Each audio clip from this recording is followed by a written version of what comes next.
Hello, I'm Joseph. Thank you for watching this. I know very few people do, and that's absolutely fine. I just want to make a little bit of a record of my work and my thoughts. Maybe 1,000 years from now, whatever the internet's become, there'll be some young person who has to do a school report on the time that I'm living in now. You have my deepest apologies, young person. But anyway, as you know, I do psychic stuff. That's the only word I can really use. I've done it for a very long time, and I try very hard, and I'm always learning new things. And I'm probably no more psychic than, I don't know, most of you really out there. But I've been practicing for an extremely long time with lots of people and listening. And another thing that's helped is when I was younger, I knew lots of things, I had all the answers. Now I'm an older person. I think I have very few answers, but I can do stuff. I know how to experience stuff. I can see things.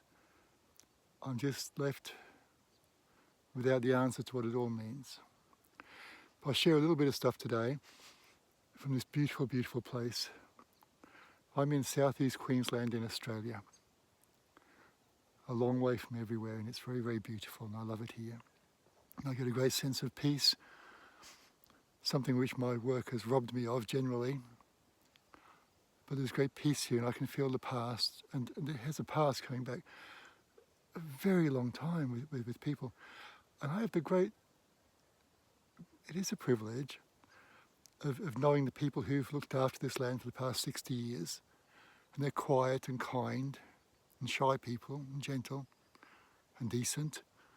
And they've kept this beautiful.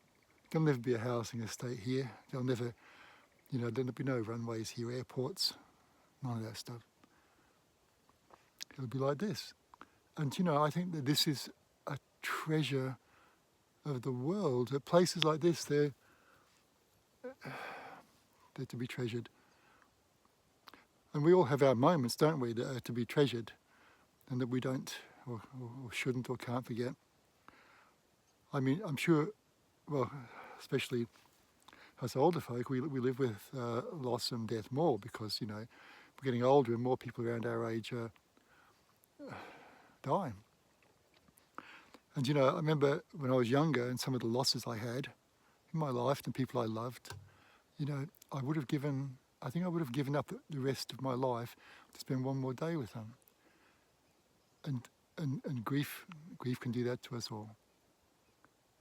And I'm telling you this, I just want you to know I understand. I know what it's like to be a human being. I'm not a particularly successful one, but that's okay too. But I think sometimes we've got to wander through dark places and places where people are in trouble or poor or down on their luck. So we truly understand what can happen to us. I remember talking to a psychologist years ago, and she said we're all one road crash away from being in a wheelchair. And that's the absolute truth. We need to be kind to each other. All the stuff going on in the world at the moment, you know about it.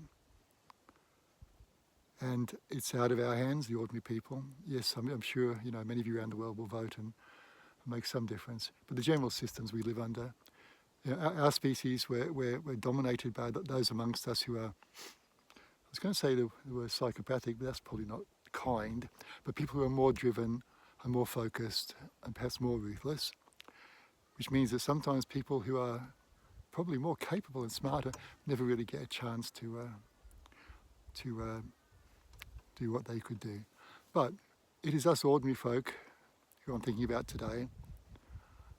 And long after this civilization of ours is gone, however it's gone, all of our wars and our anger and our rage is gone, I think there'll still be places like this.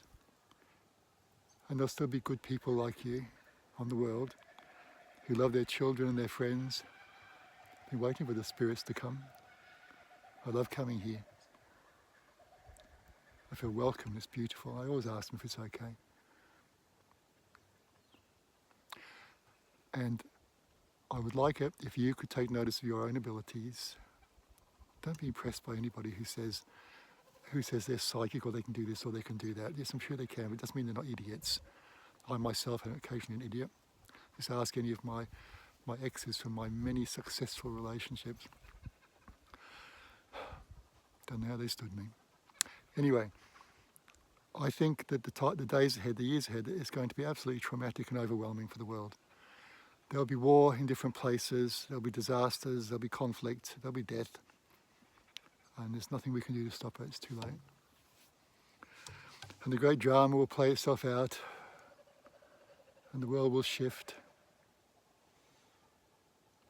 Empires will start to decline and others will start to grow as we continue.